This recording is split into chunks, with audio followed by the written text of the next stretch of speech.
Halo, selamat datang di presentasi kelompok kami dari kelompok 11 yang beranggotakan saya, Rere Mareta, ada rekan saya Eva Anindita, ada Yudita Khairunisa, ada Erviana Putri, ada Azan Mumtaz, dan ada Dwike Pangestu. Dalam presentasi video ini, kami akan membahas sebuah perdebatan klasik yang masih relevan hingga saat ini. Bagaimana ateisme yang dikemukakan oleh Richard Dawkins dapat dijawab dengan argumen filosofis, serta bagaimana problem teodisi dijelaskan oleh Leibniz. Kami berharap video ini dapat memberikan wawasan yang lebih luas mengenai perdebatan antara ateisme dan teisme, serta membantu kita untuk memahami bagaimana filsafat dapat menjawab pertanyaan-pertanyaan mendasar tentang keberadaan Tuhan dan kejahatan di dunia. Oke, tanpa berlama-lama lagi, mari kita mulai dengan bagian pertama, yaitu duduk perkara, ateisme Richard Dawkins, dan problem of evil. Masalah teodise yang berfokus pada pertanyaan tentang bagaimana Tuhan yang Maha Baik dan Maha Kuasa bisa membiarkan adanya kejahatan di dunia, menjadi tema yang banyak dibahas oleh filsuf-filsuf sepanjang sejarah.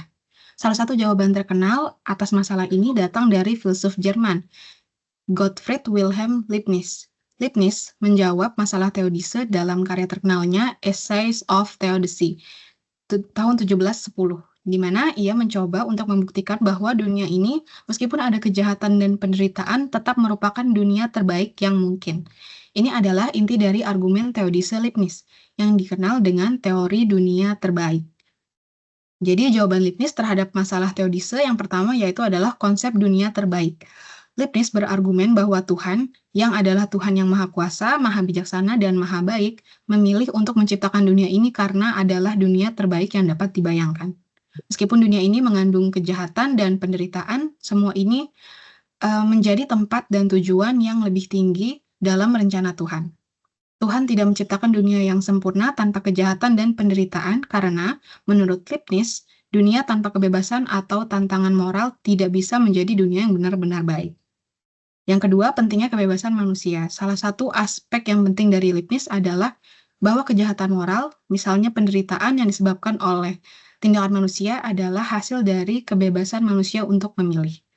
Tuhan memberikan kebebasan kepada makhluk rasional untuk memilih antara yang baik dan yang buruk. Kebebasan ini diperlukan untuk keberadaan kebaikan yang tulus. Jika manusia dipaksa untuk selalu berbuat baik, maka tidak ada nilai dalam kebaikan itu sendiri. Dengan memberikan kebebasan, meskipun ada kemungkinan manusia untuk memilih berbuat jahat, Tuhan menciptakan dunia yang memungkinkan untuk moralitas sejati dan perkembangan pribadi. Lalu yang ketiga, tentang kehadiran kejahatan sebagai bagian dari rencana ilahi.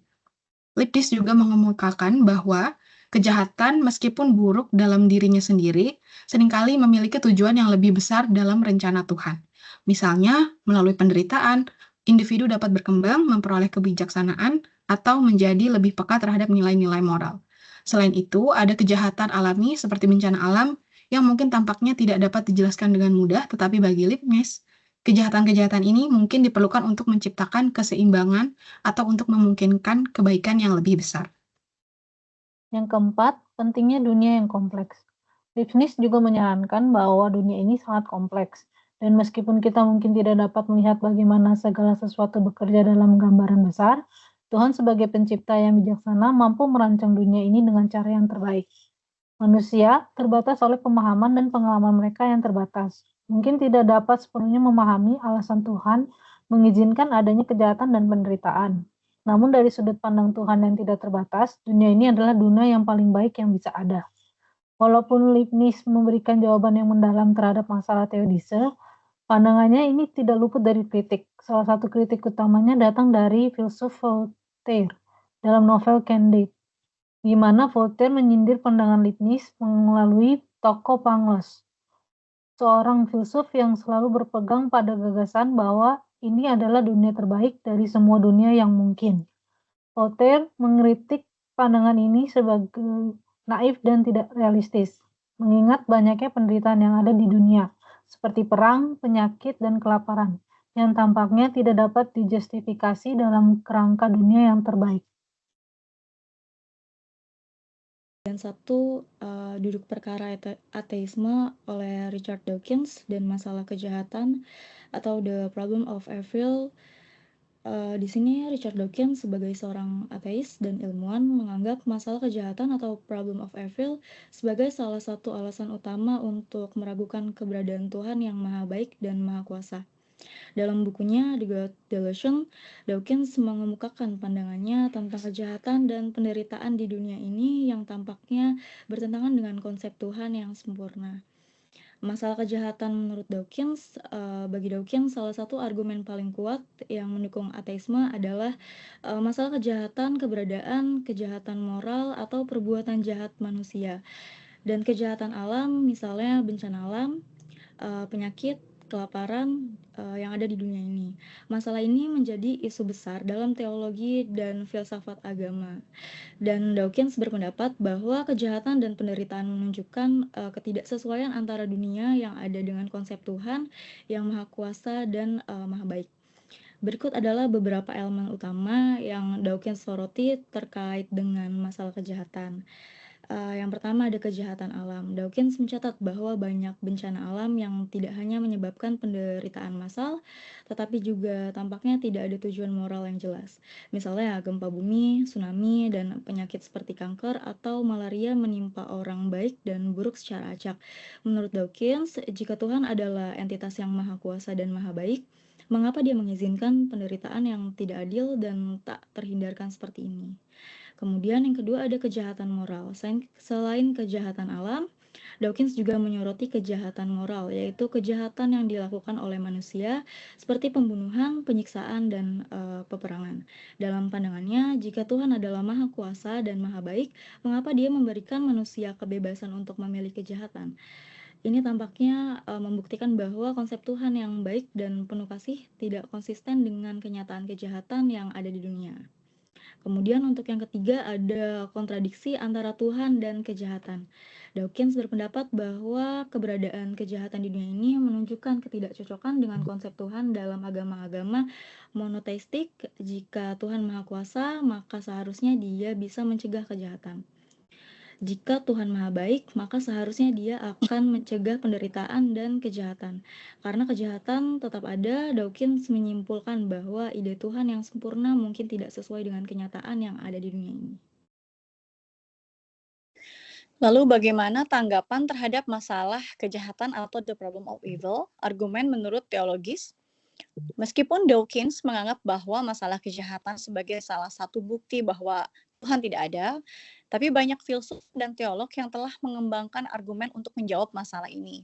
Dan beberapa argumen utama melawan pandangan Dawkins tentang kejahatan ini meliputi: 1. Kebebasan kehendak manusia, yaitu salah satu tanggapan yang paling umum terhadap masalah kejahatan adalah bahwa Tuhan memberikan manusia kebebasan untuk memilih. Kebebasan ini yang memungkinkan manusia untuk memilih antara yang baik dan yang jahat. Dan tanpa kebebasan ini tidak akan ada pilihan moral yang sejati, dan kebaikan yang muncul dari kebebasan akan kehilangan nilainya. Meski kebebasan ini mengarah pada kejahatan moral, banyak teolog yang berpendapat bahwa kebebasan yang diberikan Tuhan adalah hal yang sangat berharga dan penting untuk perkembangan moral manusia. Lalu yang kedua, kejahatan sebagai ujian atau pelajaran. Beberapa pandangan teologis menganggap bahwa penderitaan dan kejahatan di dunia ini memiliki tujuan yang lebih tinggi, seperti pembelajaran atau ujian bagi manusia. Dan penderitaan ini bisa menjadi cara bagi individu untuk tumbuh dalam kebijaksanaan, empati, dan kebaikan. Beberapa juga berpendapat bahwa melalui penderitaan, individu dapat menunjukkan sifat keberanian atau kasih sayang yang lebih dalam, dan bahwa Tuhan memungkinkan kejahatan demi tujuan yang lebih tinggi, yang mungkin hanya dapat dipahami sepenuhnya dalam kehidupan yang akan datang. Lalu yang terakhir, keberadaan dunia yang terbaik. Theodicea Leibniz mengatakan sebagai tambahan, beberapa filsuf seperti Leibniz berargumen bahwa meskipun dunia ini tampaknya penuh dengan kejahatan, namun ini adalah dunia yang terbaik yang mungkin karena kebebasan manusia dan kompleksitas dunia tersebut. Leibniz mengatakan bahwa Tuhan dalam kebijaksanaannya menciptakan dunia ini karena meskipun ada kejahatan, namun ini adalah dunia yang paling baik untuk mencapai tujuan moral dan spiritual yang tinggi. Dawkins melihat masalah kejahatan sebagai salah satu alasan utama untuk menolak ide yang maha kuasa dan maha baik karena kejahatan yang meluas. lalu tampaknya tidak sesuai dengan konsep Tuhan tersebut. Namun banyak teolog dan filsuf yang memberikan berbagai tanggapan untuk membela konsep Tuhan dalam menghadapi kejahatan, baik dengan menekankan kebebasan, kejahatan, dan kehendak manusia. Tujuan moral dari penderitaan atau bahkan dengan berargumen bahkan dunia ini adalah bagian dari rencana ilahi yang lebih besar. Dan perdebatan tentang masalah kejahatan dan keberadaan Tuhan ini tetap menjadi salah satu topik yang paling mendalam dalam filsafat dan teologi. Baik, selanjutnya bagian 2 yaitu jawaban para filsuf abad pertengahan. Selanjutnya kami akan menjelaskan beberapa pandangan dan respon dari filsuf abad pertengahan tentang ateisme atau pandangan yang meragukan keberadaan Tuhan. Yang pertama dari Thomas Aquinas. Thomas Aquinas adalah salah satu filsuf teologi terpenting dalam tradisi Kristen abad pertengahan. Dalam karyanya Summa Theologica, ia mengembangkan 5 bukti untuk membuktikan adanya Tuhan. Meskipun ia tidak secara langsung membahas ateisme, banyak argumennya yang dipandang sebagai respons terhadap pandangan yang meragukan keberadaan Tuhan. Argumen-argumen utama Aquinas antara lain yang pertama, argumen kosmologis. Argumen dari sebab yang pertama, di mana Aquinas berpendapat bahwa segala sesuatu di dunia ini memiliki sebab, dan tidak mungkin ada rangkaian sebab yang tak berujung. Sebab-sebab yang menyebabkan sebab lainnya tanpa sebab ada sebab pertama. Oleh karena itu, harus ada suatu penyebab pertama yang tidak disebabkan oleh apapun yang disebut Tuhan. Lalu yang kedua yaitu argumen dari kontingensi dan kebutuhan akan sesuatu yang tidak tergantung. Aquinas juga berpendapat bahwa ada hal-hal yang tidak diperlukan untuk eksistensinya atau kontingen, dan karena itu harus ada sesuatu yang memiliki eksistensi yang tidak bergantung pada apapun, atau sesuatu yang perlu yang disebut Tuhan. Lalu yang ketiga, argumen dari tujuan dan desain atau teologis. Melihat keteraturan dan tujuan dalam alam semesta, Aquinas menganggap bahwa menunjukkan adanya seorang pencipta yang bijaksana yang merancang alam semesta ini. Selanjutnya, tanggapan ateisme. Aquinas percaya bahwa ateisme adalah pandangan yang salah dan tidak rasional. Dia menganggap bahwa bukti-bukti yang ia ajukan menunjukkan bahwa Tuhan itu pasti ada dan bahwa argumen-argumen ilmiah atau rasional dapat digunakan untuk membuktikan keberadaannya, bahkan tanpa tergantung pada wahyu agama.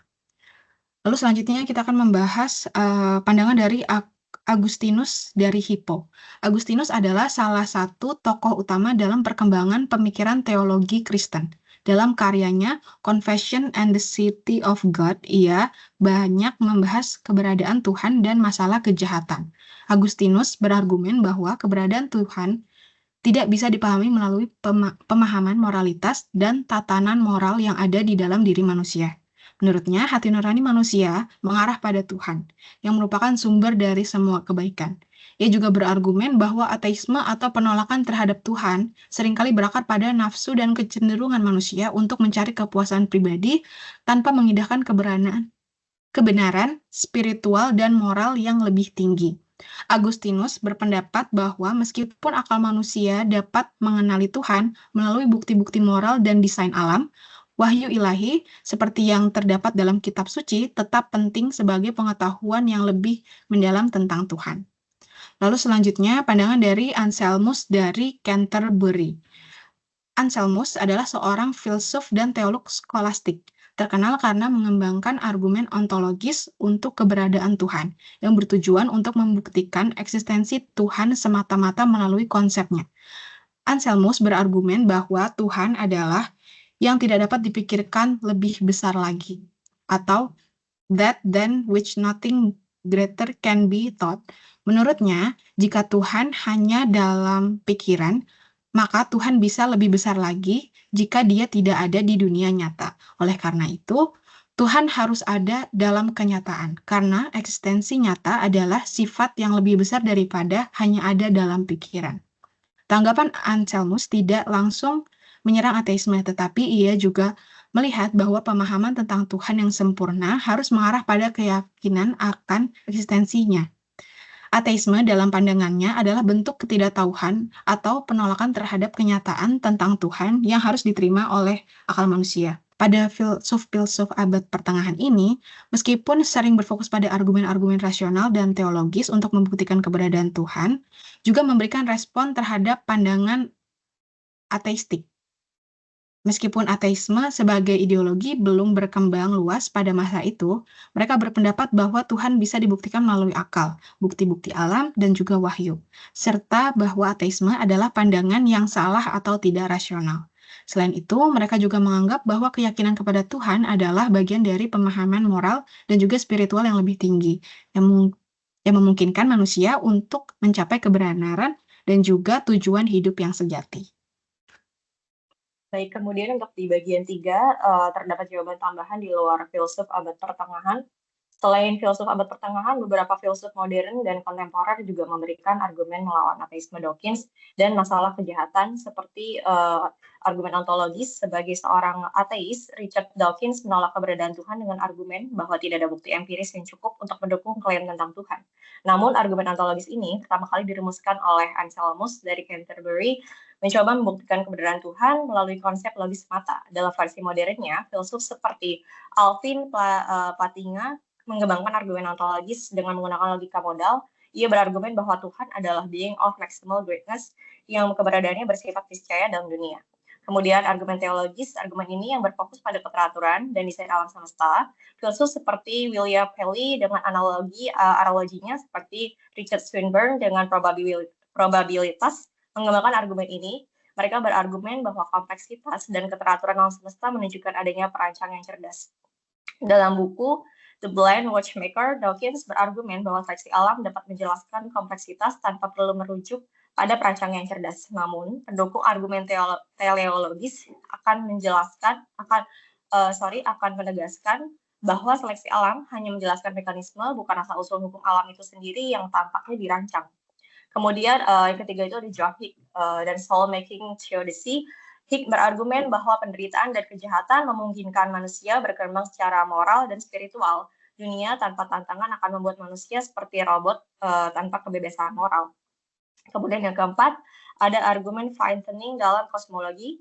Ilmuwan dan filsuf modern menyatakan bahwa alam semesta memiliki parameter fisika yang sangat tepat untuk mendukung kehidupan.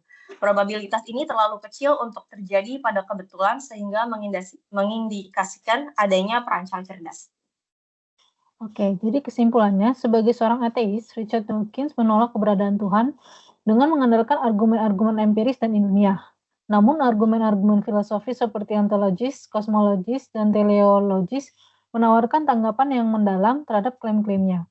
Meskipun Dawkins tidak menerima argumen ini, mereka tetap memberikan dasar rasional yang kuat bagi mereka yang percaya pada keberadaan Tuhan. Pada akhirnya, perdebatan antara ateisme dan teisme tetap kompleks dan memerlukan pendekatan multidisiplin termasuk filsafat, sains, dan teologi untuk memahami sepenuhnya. Demikian presentasi kami dari kelompok 11. Kami harap presentasi ini bisa memberikan perspektif baru bagi kita semua. Dan jika ada pertanyaan, diskusi, atau bahkan perdebatan lebih lanjut, itu justru membuktikan bahwa filsafat adalah medan yang terus berkembang dan mengundang pemikiran kritis. Terima kasih banyak telah menyimak presentasi kami. Semoga bermanfaat dan memberikan wawasan yang lebih luas. Sampai jumpa di diskusi berikutnya. Terima kasih.